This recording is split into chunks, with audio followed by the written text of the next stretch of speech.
Hi everyone, it's QuickyBaby and welcome back to World of Tanks, and I've got some big news for you today. Finally, Wargaming have told us what the Tier 9 reward vehicle from Frontline is going to be, and here it is, the AE Phase 1. It is a Tier 9 American reward heavy tank that has a couple of unique features that I'm going to highlight today, as well as give you the preliminary statistics of this vehicle, because remember, this is currently on the super test and everything is subject to change. Nevertheless, I've been waiting so long to see if all of this effort that we're all putting into Frontline is going to be worth it if you manage to complete episode 10 and unlock that Tier 9 mystery reward vehicle. So without further ado, let's get stuck in and see if it is. So immediately, all of you might be noticing, yeah, look, split tracks on this vehicle. It's got two sets of 2 tracks, one on either side of the tank. And before all of you get really excited thinking, well, is the vehicle going to be able to operate if only one of its 4 tracks are disabled?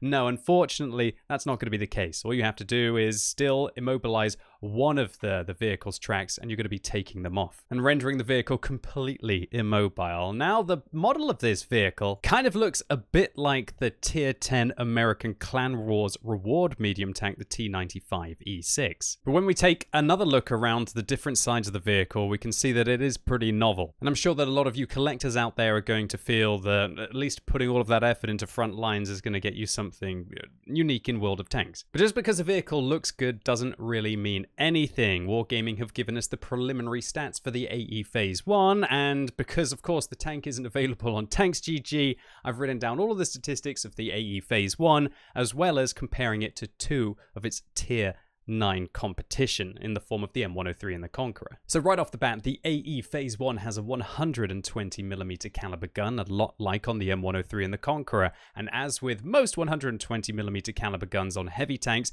you are going to get 400 alpha damage on your standard rounds. On the gold rounds, I'd like to clarify that this vehicle looks like it's using heat ammunition, and its high explosive rounds with 515 damage will be nice for softly armored targets. But unlike the Conqueror that gets 120mm of high explosive penetration, the AE Phase 1 and the M103 only get 60, but 60 is still really good for lightly armored targets, and you definitely want to be loading HE if you're shooting at artillery to hopefully one-shot them, or alternatively some light tanks. Alright, so the premium rounds on this vehicle, the gold rounds, 340mm of penetration, clearly indicating that it is going to get high explosive anti-tank. And the standard penetration is the same as the M103 with 258mm of pen.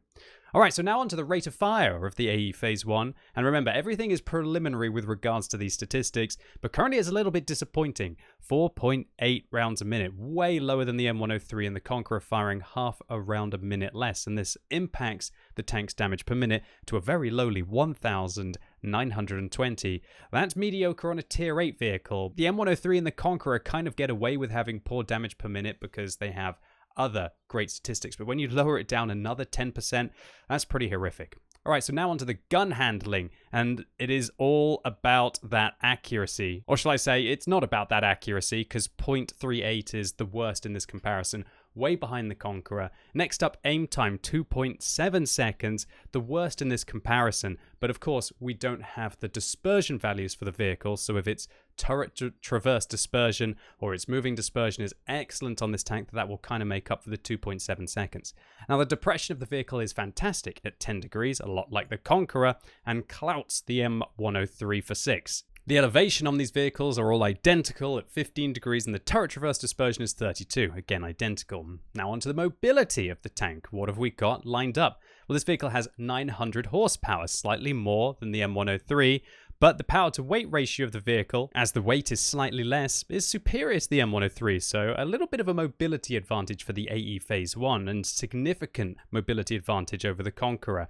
The vehicle is able to go at 35 kilometers an hour forwards, slightly faster than the other 2 vehicles, but the 12 kilometers an hour backwards is severely going to limit this tank being able to pull back round the corners, a lot like the M103 and the Conqueror. They just feel a little bit sluggish when you're trying to withdraw from the combat. But hopefully those excellent depression angles mean that you're not really having to pull back too far over the ridgeline, right? The whole traverse of the vehicle does give the tank a slight edge, but again, because this is a reward vehicle, not a premium, which works in the same way as a premium tank, just doesn't make bonus credits. Sometimes the hull traverse can be larger, but the effective traverse is actually worse, considering that it doesn't get upgradable engines, and Wargaming have hidden statistics that we can't even see in the game files, I believe, that kind of balance this out. Alright, so now on to the armor. And immediately it looks like bad news for this tank. 120mm of hull armor, well, that's not even close to the M103's 228, and even the Conqueror has superior hull armor at 152.4. But I think it's got to be all about the angling on the Phase 1. It seems like its upper hull is very well angled, and I think that unless you hit the lower plate of the vehicle, it should still be pretty darn awesome. And of course, we all know that the Conqueror's lower plate is utter garbage, and so until we get a 3D model of the AE Phase 1, it's going to be hard to know exactly how that hull performs. Alright, so the side armor on this vehicle is 88. That's great, because vehicles like the M103 and the T110E5 can get overmatched by 150mm caliber guns. If this vehicle has 88mm of side armor, that's going to be very impressive for side scraping, but make sure you don't expose the rear, because 38 is not going to go a long way, just like the Conqueror, and this thing will be lovely to slam high explosive rounds into. Alright, so now down to the turret on top of the AE Phase 1. 292mm of turret armor. That's way better than the M103 and the Conqueror. I think we're beginning to see where this vehicle may shine. Now, it looks like the tank does have a bit of a cupola on top of the vehicle, but if you are using those 10 degrees of gun depression, I'm expecting this thing will be a little bit tricky to hit.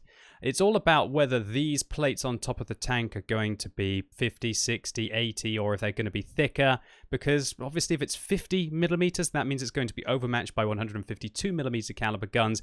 If it's something like 40, and I really don't expect it's going to be, then it will be overmatched by 122mm caliber guns. But I more or less think the Wargaming are trying to make this an incredibly hard turret to penetrate outside of possibly that cupola weak point. And while the side turret armor is 101mm, really we're just going to have to wait and see if this part is also 101, even though it's kind of got this curved shape to it that should help it out, or if it's really just the back of the turret that is going to be the weak point from the side. The AE Phase 1 also has a slight hit point disadvantage compared to the M103 and a significant one compared to the Conqueror, and the 390 meters view range on this vehicle means that you'll definitely want to be taking coated optics if you want to spot your opponents at decent distances, unlike the Conqueror that can probably start to get away with vents, if of course you get an excellent crew and you're willing to use a consumable like pudding and tea. So all in all, when I look at the statistics of the AE Phase 1 holistically, it looks like the Conqueror is a way better vehicle, and so I really think that Wargaming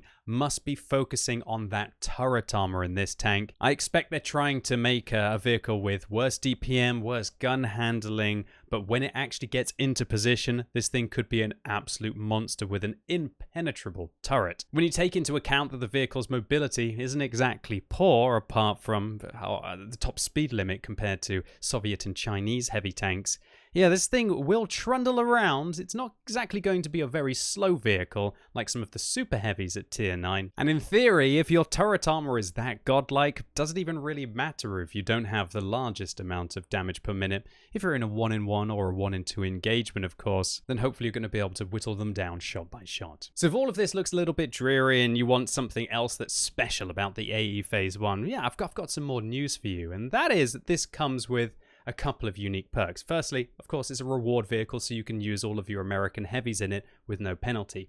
But secondly, now this one is some huge news. The vehicle comes with a novel mechanic that it has a built-in large repair kit consumable that works just like a regular one, i.e. can repair all of the modules of your vehicle every 90 seconds. But when the fight is over and you're inside the garage, you don't have to purchase a new one, as the built-in large repair kit replenishes automatically. Alright, well that's saving you 20,000 credits a game, because you're pretty much always using your repair kit, or if you buy them when you're at a discount, as you definitely should, and stock up, 10,000 credits. Now, of course, on the other hand, like most players, you could just be using small repair kits that will cost you 1,500 credits a game. But of course, having the large one is an advantage. If, for example, you lose your ammo rack in your tracks, you no longer have to make that hard decision about, do you want to try and get back around the corner, or should you try and repair your ammo rack so you can get that extra shot out to secure the kill in front of you? And so this will make the AE Phase 1 one of the most cost-effective tier 9 vehicles to play in the game. But of course, you got to question, considering this is a reward vehicle and it's not going to make bonus credits. This isn't going to be a tier 9 premium, this is a tier 9 reward vehicle. that you could kind of just drop down to tier 8 and play something like a Super Pershing, or why wouldn't you just play the Patriot? You're going to not only get the same awesome crew training that the AE Phase 1 would get, but you're going to be making those sweet, sweet credits as well, which is more than going to cover the cost of a large repair kit every game. So the AE Phase 1, am I now super hyped for Frontline, and I can't wait to go and spend the 10 to 20 hours every single month it takes to prestige? Well, I guess I'm a little bit happier. This vehicle definitely looks like it's a novelty with the 2 sets of 2 tracks and also that free large repair kit on the tank, and the fact that it looks like it's going to have an absolute god of a turret at tier 9 and probably the best hull down heavy tank at tier 9 now with 10 degrees of gun depression, of course, and it will give the Conqueror a run for the money. But then when I take a step back and I think about it, the idea of investing 100 hours to be able to get a vehicle which is only just a tiny little bit different from vehicles that we already have, like the Conqueror or the M103, yeah, I think that unless you really, really, really enjoy Frontline, I'd probably get out and enjoy the summer, and if for some reason you find in the autumn and the winter that you absolutely want to keep going with the front line, then maybe invest the time then and have like a full week of playtime. There's no doubt that this is a really cool reward, but just the amount of time that you have to invest into Frontline is simply outrageous for something that at the end of the day, while it is going to have a free large repair kit, it's going to have those unique tracks on the vehicle, it's not really going to be making you great credits, and it's not something that you can take into the ranked battles game mode. It's not even something that you can take into Frontline as well. But to all intents and purposes, a lot like the other reward vehicles sitting in my garage, like the T55A, while they're really fun to bring out and play every single once in a while, it's probably not going to become one of my main grinders. And so, sadly enough, I'm probably going to look at those 100+ hours that I've invested into Frontline as eventually just gathering a little bit of dust in my garage. Anyway, ladies and gents, boys and girls, that's it for today. Hopefully you enjoyed this one.